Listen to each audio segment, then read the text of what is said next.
2024년 3월 10일, 미국 시카고의 차가운 저녁. 19세의 제이슨 브라운은 그날도 평소와 다름없이 친구들과 어울리고 있었습니다. 제이슨은 몇 달 전부터 작은 빵단의 가담의 맛땡을 팔기 시작했는데, 이는 그가 대학 등록금을 마련하기 위한 잘못된 선택이었습니다. 그날도 제이슨은 친구들과 함께 맛땡을 거래하고 있었습니다. 21세의 루카스 테일러는 맛땡에 중독된 청년이었습니다. 그는 이미 여러 차례 재활에 실패했습니다. 루카스는 제이슨을 통해 맛땡을 구입해왔습니다. 그날도 맛땡을 사기 위해 시카고 남부의 어두운 골목을 찾았습니다. 거래가 이루어지는 중 잠복하고 있던 시카고 경찰은 제이슨과 루카스를 현장에서 체포했습니다. 제이슨은 맛땡 판매 혐의로, 루카스는 맛땡 투약 혐의로 체포되었습니다. 이 사건은 시카고 전역에 큰 충격을 주었습니다. 제이슨의 어머니는 형사 변호사인 45세 엘리자베스 그린에게 도움을 요청했습니다. 그녀는 제이슨의 무죄를 입증하기 위해 사건의 모든 증거를 철저히 조사하기 시작했습니다. 반면 검사는 50세의 다니엘 로버츠였고, 그는 제이슨이 맛땡 공급망의 중요한 인물이라고 주장했습니다. 재판은 2024년 4월 20일에 시작되었습니다. 재판을 주관하는 판사는 60세의 마이클 존슨 판사였습니다.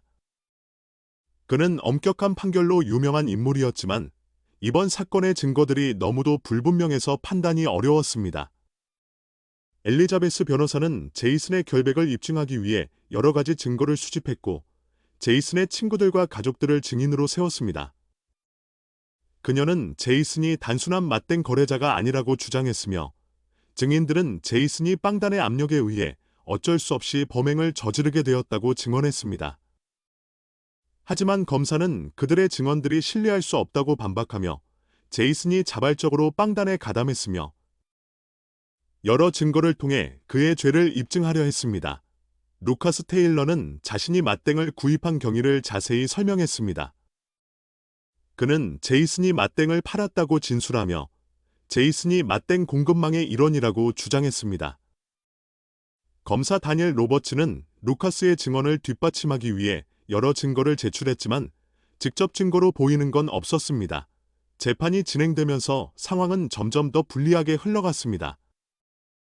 하지만 엘리자베스는 포기하지 않았고 빵단의 배후 인물을 밝혀내기 위해 여러 증거를 수집했습니다. 결국 빵단의 리더인 55세의 마커스 블랙이 사건의 배후 인물로 밝혀졌습니다. 마커스는 시카고 전역에서 악명 높은 빵단의 리더로 여러 차례 체포된 전력이 있었습니다. 하지만 그는 항상 법의 허점을 이용해 빠져나가곤 했습니다. 엘리자베스는 마커스 블랙의 범행 사실을 밝히기 위해 그를 증인으로 불러 세우는 데 성공했고, 마커스가 처음에는 혐의를 부인했지만 명백한 증거 앞에서 제이슨이 빵단의 압력에 의해 어쩔 수 없이 범행을 저질렀다는 사실을 자백했습니다. 그러나 마커스는 법의 허점을 이용해 다시 한번 중형을 피하고 경미한 처벌만을 받게 되었습니다. 반면 제이슨은 여전히 중범죄 혐의로 기소되었고, 마이클 존슨 판사는 제이슨에게 유죄를 선고했습니다. 제이슨의 가족과 친구들은 그의 무죄를 주장하며 항소할 것을 결심했습니다. 엘리자베스 변호사는 제이슨의 무죄를 입증하기 위해 끊임없이 노력했지만 현실은 냉혹했습니다. 제이슨은 빵단의 압력에 의해 어쩔 수 없이 범행을 저질렀다는 점이 고려되었지만 그 사실을 법정에서 완전히 인정받지 못하여 여전히 법을 위반한 사실에 대한 책임을 져야 했습니다. 제이슨은 징역 5년형을 선고받았습니다. 그의 이야기는 많은 사람들에게 순간의 잘못된 선택이 한 사람의 인생을 망칠 수 있다는 경각심을 일깨워줬습니다. 또한 법의 공정성과 정의에 대해 다시 한번 생각하게 만들었으며, 법의 허점을 이용하는 범죄자들이 여전히 존재한다는 사실을 보여주었습니다. 마커스는 어떻게 경미한 처벌만 받을 수 있었을까요? 검찰은 빵단의 더 큰 조직을 추적하기 위해 그의 협력을 대가로 처벌을 경감해주는 선택을 한 것입니다.